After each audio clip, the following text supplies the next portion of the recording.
All right, let's go over the test here. So, first thing is we're supposed to find the average velocity between the 0.25 seconds and 1.5 seconds and we got to have the units. Well, velocity is going to, and we're going to be finding the slope between these. So we're going to be finding the change in the distance, which should be in meters, over the change in the time, which should be in the seconds. Y2 minus y1. S of 1.50 minus S of 0.25 over 1.50 minus 0.25. These are measured in seconds, and this is measured in meters. So the answer to this will be change in the meters over the change in the seconds, and so meters per second. Now, working this out, S of 1.5 is 14.13. S of 0.25 is 6.55, and I'm supposed to subtract those over the difference here, which is 1.25. So I don't make a mistake in my video, let's do this subtraction here. So we're doing 14.13 minus 6.55, and I get 7.58 divided by 1.25, and I get 9.475 meters over seconds. Now, determine S at the slope of this, which would be the instantaneous velocity, using the central difference. So this would be an estimate. Central difference gives an estimate, so if I'm trying to find it at 1.5, I go above it, minus below it, over the difference in those, 1.75 minus 1.25, and I get 19.58 minus 10.36. I got to divide that by the difference here, which is 0.5. Oop.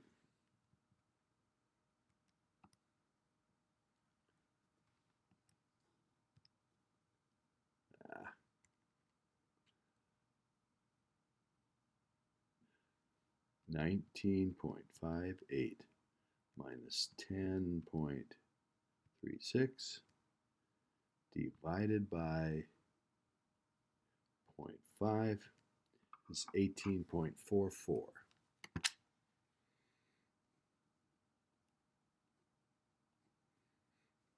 And this is, again, an estimate for the velocity, which is in meters per second. Now, the linear approximation. For some time t, the line that's close to this graph, near the nearest place to 1.47, the nearest place is at 1.5, so we're going to do it at a equal 1.5.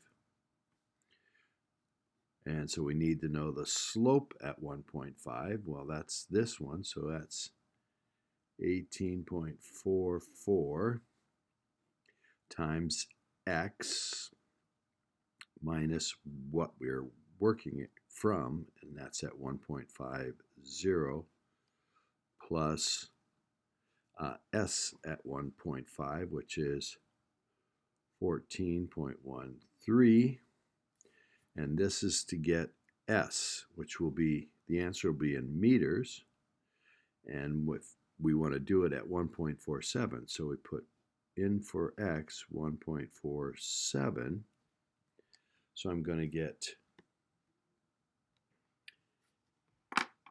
18.44 times 1.47 minus 1.50 plus 14.13.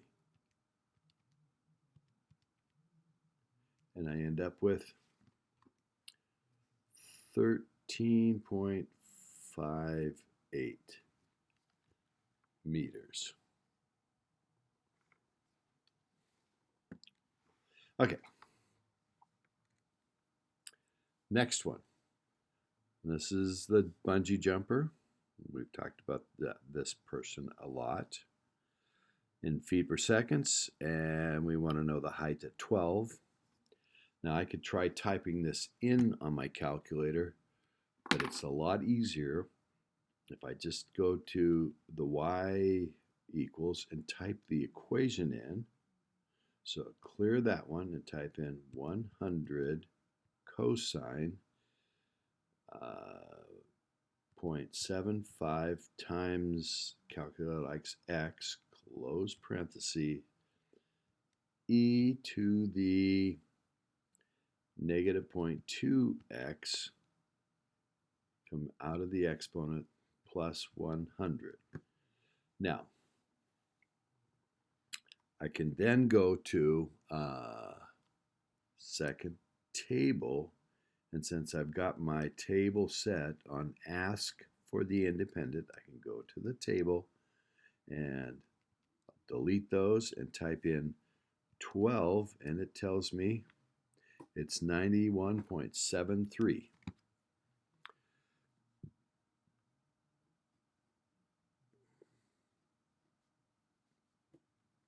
So writing out what I'm doing here, it's 100 cosine of 0.75 times 12 e to the negative 0.2 times 12 plus 100, and that works out to be 91.73, and that's for h, the height, and that's given in feet. And this function goes from if you look at the graph, goes from 200 down close to the ground and back. This is how high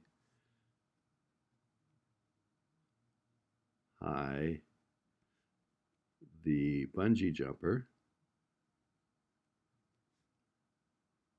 is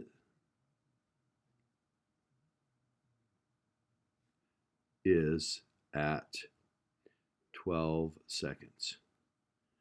And this is relative to the ground. How high from the ground the bungee jumper is at 12 seconds. Okay. B.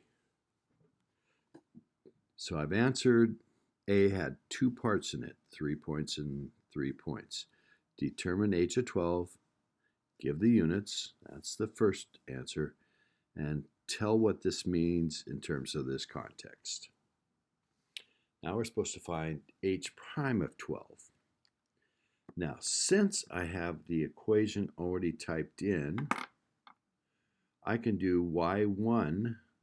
Remember that you can find the y1 under, I'm going to get out of here, vars, y variables function, y1. So,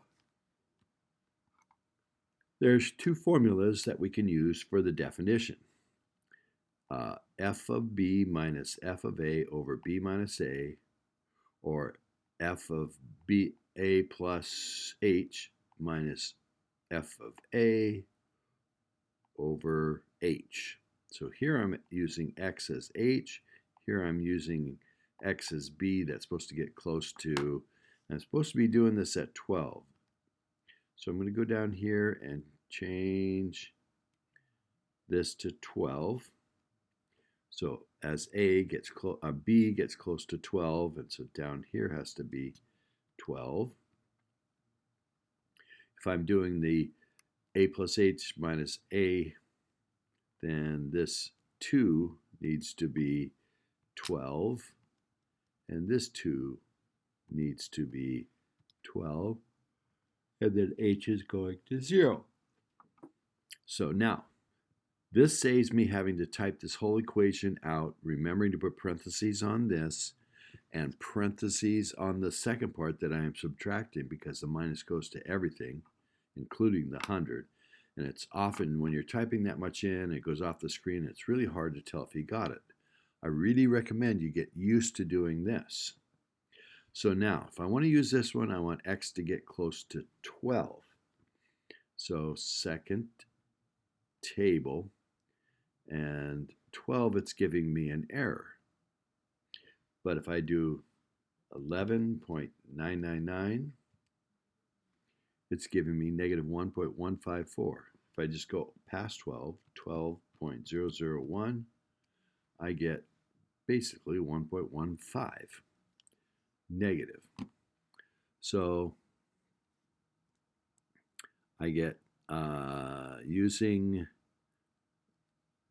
the limit as B approaches 12 of f of B. This actually is h of B minus h of 12 over B minus 12, and I'm got to use numbers close to 12 for B, and I'm coming up with, what was it? 1.15. Approximately 1.15, and those are negative. And that would be, this is the derivative of the position, which is velocity, so it's feet per second. Now, if I'd use the other definition, the limit as h approaches 0, I'd be doing f of A, which is where I want to be at 12 plus h.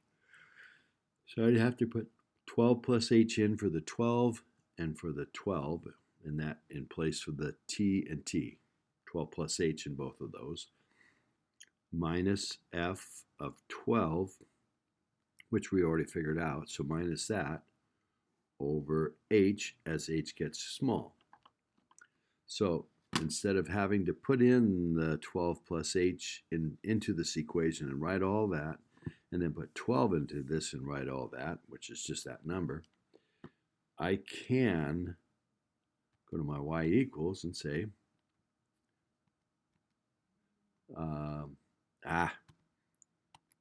pushing the wrong buttons. Go to the 12 plus h minus f of 12 over h, and now I want x, which I'm using in place of h. I need that to be going to 0. So second table, I want stuff close to 0.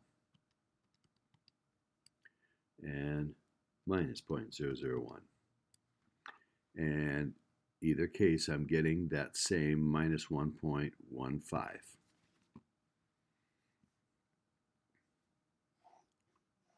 Now I'll show this again. I'll do a screen recording of me doing this on Desmos, but this is using the calculator right now.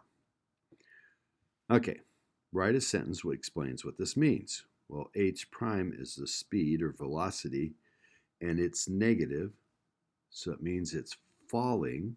The bungee jumper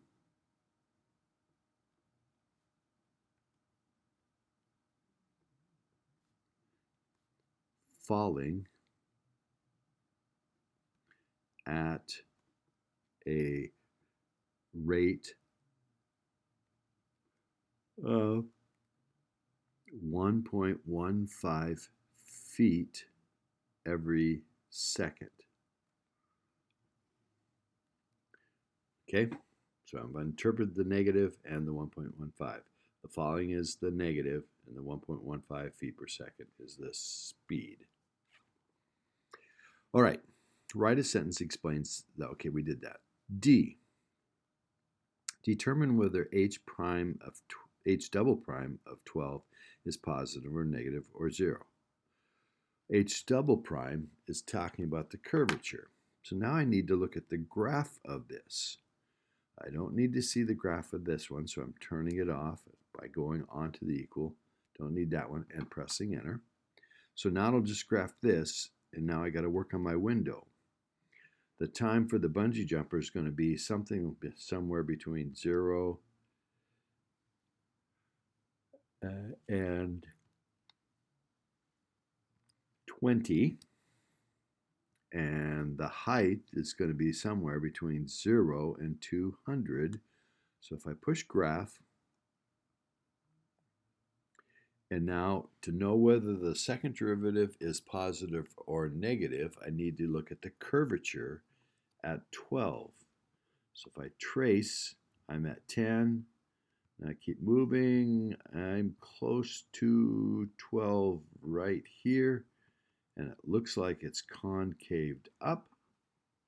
So it must be positive because h of t is concaved up at t equals 12 seconds.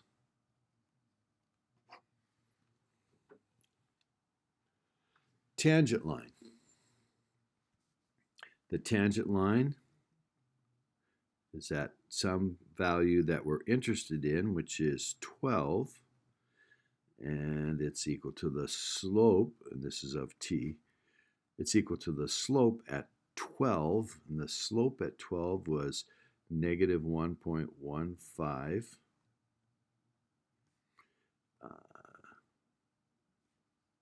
Then it's x minus the point we're interested in at 12.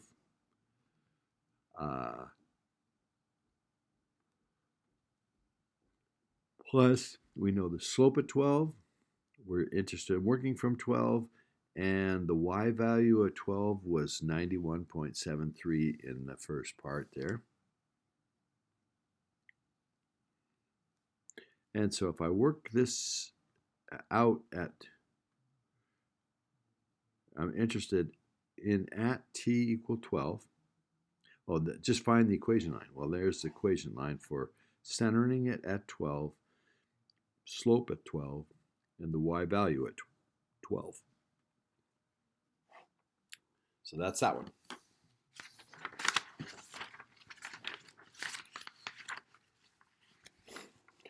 Okay. So this is f prime. And I'm supposed to draw f. Okay. Well, the derivative tells me the slope of this. By looking at how tall this graph is, looks like it's 1 here, it's up at 1 here, it's up at 1 here, it's at 1 here, it's 1 here. It's changing, maybe 3/4 maybe. Looks like it's -1, and it's, no, here it's 0. Here the height is still about 1, sorry, I'm looking at the height, I'm reading the scale. Here it's 0, -1 right there, and -2 right there, and here it's -2.6, and then it's, at 2 it's -1.8, -1 at 3, 0, then it's at 1, and then it's 1 and 3/4 maybe, then pretty much 2 and 2 and 2 and 2. So that's the slope of this graph. I have to draw a graph that has a slope of 1. I don't know where to start, but I got to start with a slope of 1.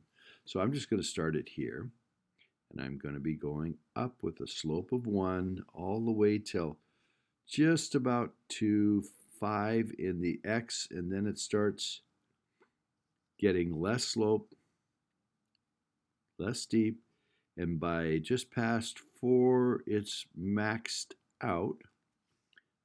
0 slope, so it has to be flat. Going towards negative, it's got to be -1 by here. So that's going down 1 for 1. So that's like a diagonal this way. And it holds a -1 for a while. Something like that. And then it starts working its way to a slope of -2.5. So it's got to go steeper by the time I'm at 0. It's got to go down 2.5 per square, or 2.6. And then it starts getting still negative slope. These values are all negative. Starts working its way back to a slope of 0 by going down by -1.8, which is, and eventually getting to 0 by 4. Let's just rough sketch it. And then it goes to a +1 slope, which should be going this way. In this area, at 5, it's got to be +1. And then it gets closer and closer to, gets up to 2. So then it goes steeper, so it's going up like 2 for 1.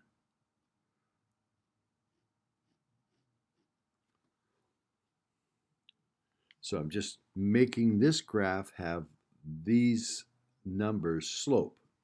And these numbers come from just how high this graph is. This graph is up at 1, dropping to 0, dropping down to -2.6, so I have to have a -2.6 slope in here. In this area, going to a slope of -2.6 at here. And then it gets less steep negative, goes to a slope of 0, which is going to happen about 4, and it goes to positive slope. Okay? Now to draw the derivative of this, or the second derivative of that, I have to record the slope of this. So the slope of this line all the way through here is 0. So on my graph, I make a line that's at a height of 0. Then it looks like it has a slope of about -1. So it gets to somewhere around just before -4. It gets to -1 and holds it till I get to the slope starts going back to 0 somewhere in here, and it gets to 0. And then it goes to a positive slope, getting bigger all the way up to a slope of 1, and then back to 0. So it goes all the way up to 1, and it looks like 1 through here, and then it drops back to 0 by 7. And then the slope is pretty much 0 after that. So slope of 0 for the first part goes to a -1, then it goes to 0, then it goes to +1, and then it goes back to 0. Okay. So the zeros of the derivative. Well, there's a 0 at -4, and here's a 0 at +4. And at -4, we hit a max. So I get a local max. When it's 0 here, I get a local min. So if the first derivative is equal to 0, I'm probably at a max or a min. It could be that the slope of this goes to 0 and then goes to a slope of 0 and then goes back to increasing. This wouldn't be a max or a min. This is called an inflection. The curvature is changing. So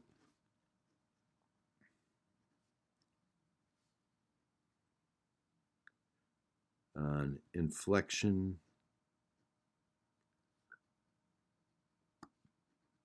point in special cases.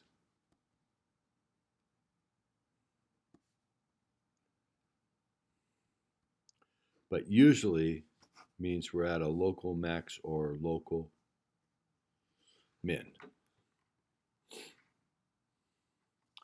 Could have been the global, but global max or min. Local min. Now explain what the zeros, x-intercepts of the second derivative. Well, that's all of these are x-intercepts, which means this has got a constant slope, which means this is a straight line. So if we got a bunch of zeros all in a row, then it's a straight, the original function, f, is straight, a straight line. Or here it's 0, which makes this be a flat spot, which is changing from concave down to concaved up. So that's called an inflection point.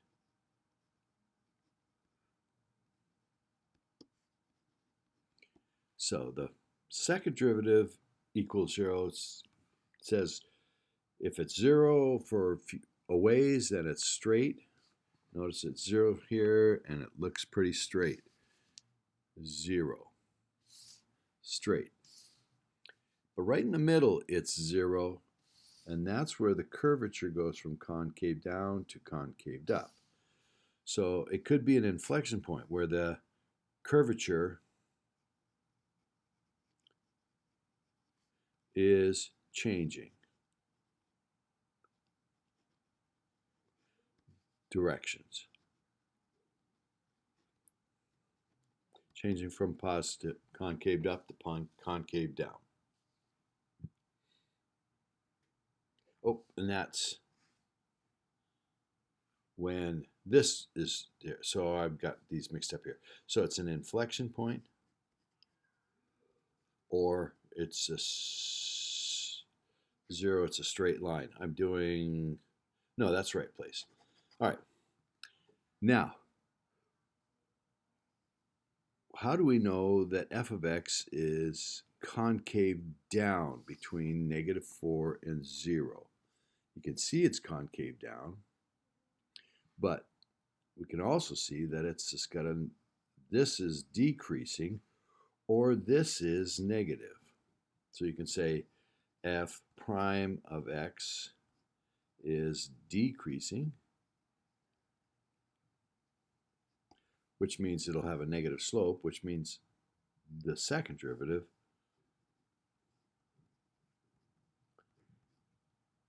is negative or less than 0.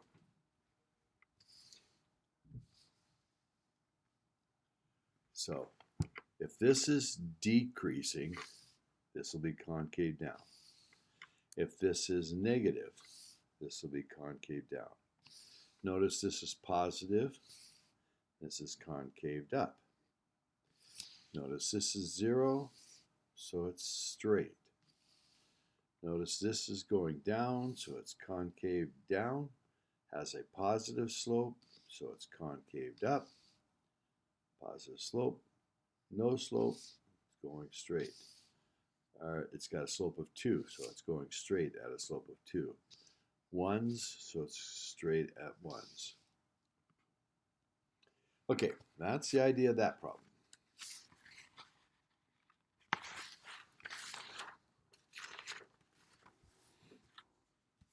Okay, for something to have a limit, You approach the place from the left and the right, and if they're the same, it has a limit.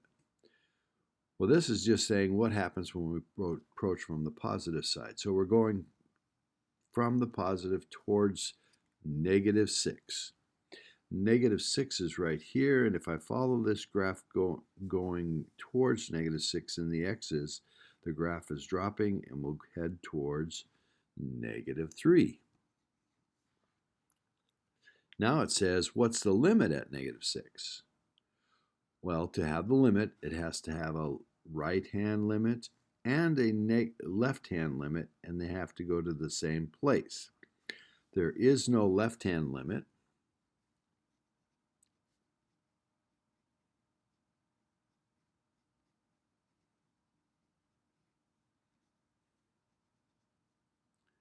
Which means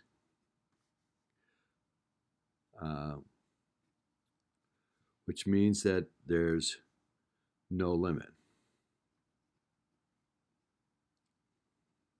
because it has to have a left and a right, and they have to be the same.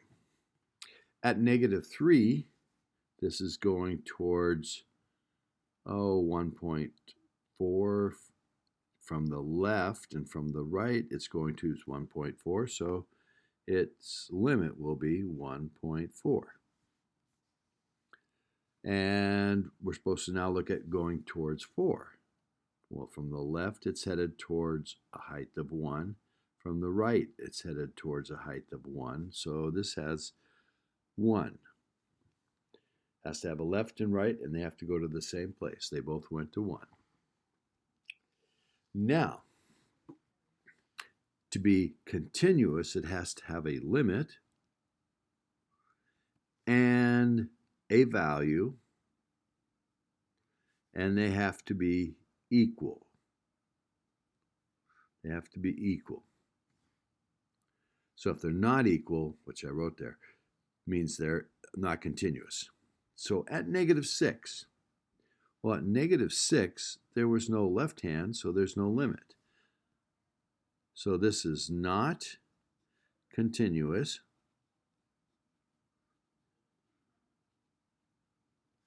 because no limit.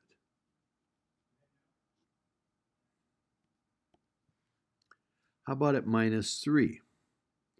Well, from the left, it approaches a height about 1.4. From the right, it approaches about a height of 1.4. And so this is continuous. Oh, it has to have a value, and there's not an open circle. It's a value of 1.4, so continuous.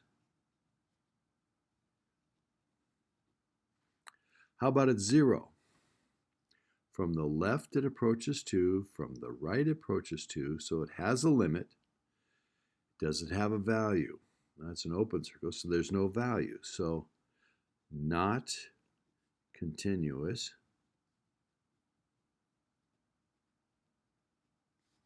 because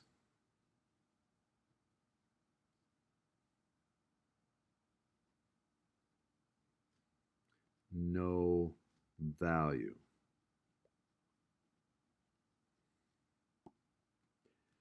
And at 4, it has a left hand limit of 1, a right hand limit of 1, so they're the same, so it has a limit.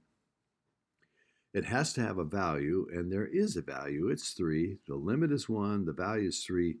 To be continuous, those two have to be the same. So this is not continuous.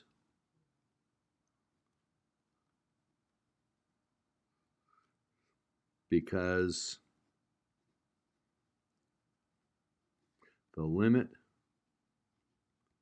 which is 1, does not equal the value, which is 3. Limit's 1, value is 3, so they're not equal. 1 doesn't equal 3. Now finally, is it differentiable at -6? To be differentiable, two conditions. Has to be continuous, and it has to not be a cuss. Not a cuss. Well, if we look at 4, it is not continuous because of this reason. So, not continuous.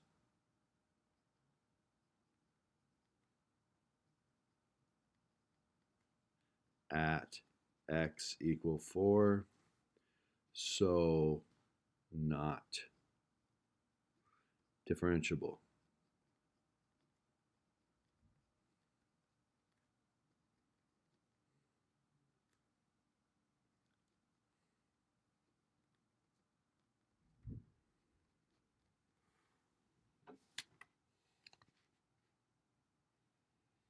Okay, and now the final page.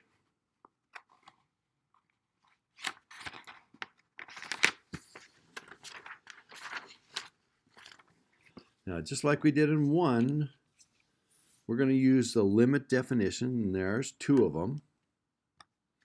And one of them was the f of b minus f of a over b minus a. The other one was f of a plus h minus f of a over h.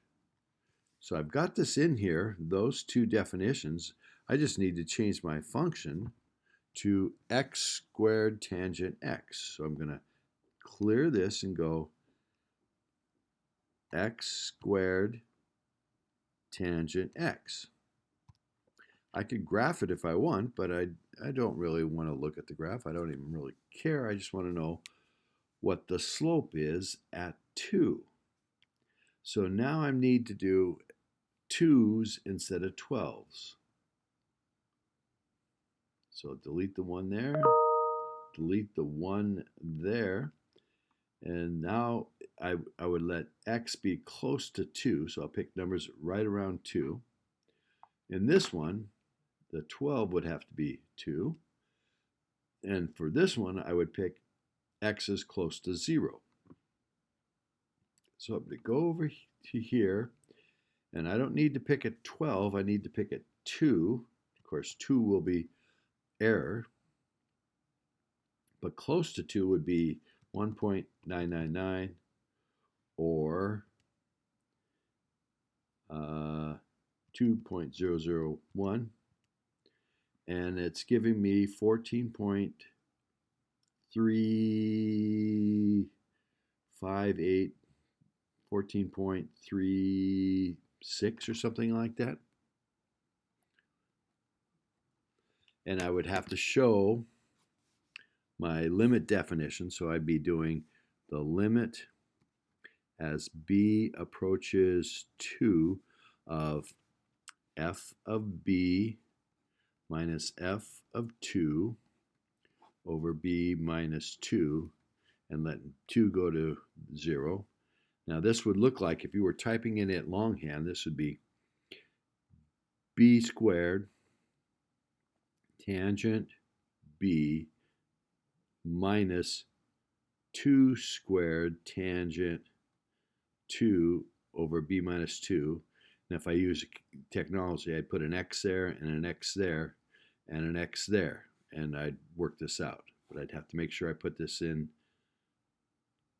the numerator in parentheses and the denominator in parentheses if I don't use a way to type in the fraction in a calculator. Now, if I'm going to do it with the other one, it's the limit as h approaches 0 of f of a, which is 2, plus h minus f of 2, f of a plus h minus f of a over h.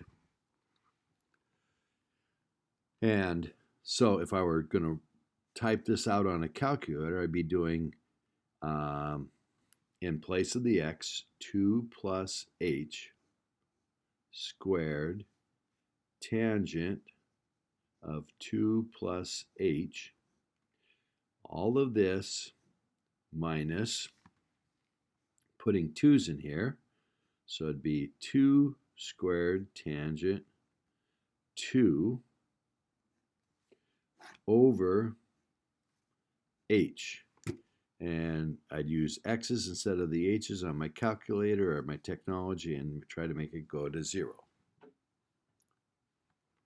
So I did it with going towards 2 in the first formula or going towards 0, and in both cases I get not the right answer there. Oh, that's this one here. Going towards 0, I got a funny number there. What's going on? Let's see. Did I mess this? Oh, I didn't change this one to 2.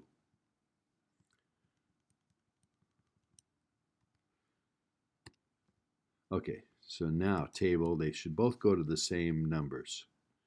Going to 14.32, going to 14.38, 38, 37, yes. So they're both going close to 14.3 something. And that's the slope. I could try to look at the graph and see if the slope looks like it's really steep, positive 14. Now finally, we're supposed to write the equation of the tangent line, and that's L of x at a equals some value where we want to do this at. And it looks like we want to do it at x equals 6. So I have to know f prime of 6, because the formula says f prime of a, x minus a plus f of a. F prime of 6 is 4 times x minus a, which we're doing this at 6, plus the height of the curve at 6, which is 27. So there's my linear approximation of f. Use this answer to find f of 5.8. So I put 5.8 in there using my calculator and type in 4 parenthesis 5.8 minus 6 close parenthesis plus 27, and I get 26.2. That'd be f of 5.8. This graph has some kind of curve. Right at 6, it's going at a positive 4, and it's at a height of 27. So if I go a little bit before 6, 5.8, it should be less than 27, which we got. Now, determine the value is expected to be an over or underestimate. Well, only thing they told us is that even though it's at a height of 27 at 4 or at 6, it's way up here at 27. It has a steep slope, but it's curved down, concave down, because the second derivative is negative. So if I make a line at that point, that line, if I move back, is going to be higher than the curve, or if I move forward, it's going to be higher in the curve. So I'm going to get an over estimate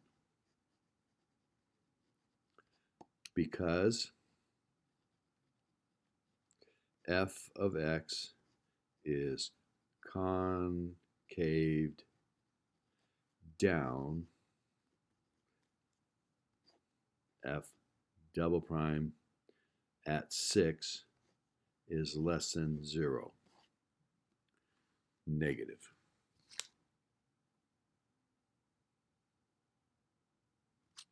Okay.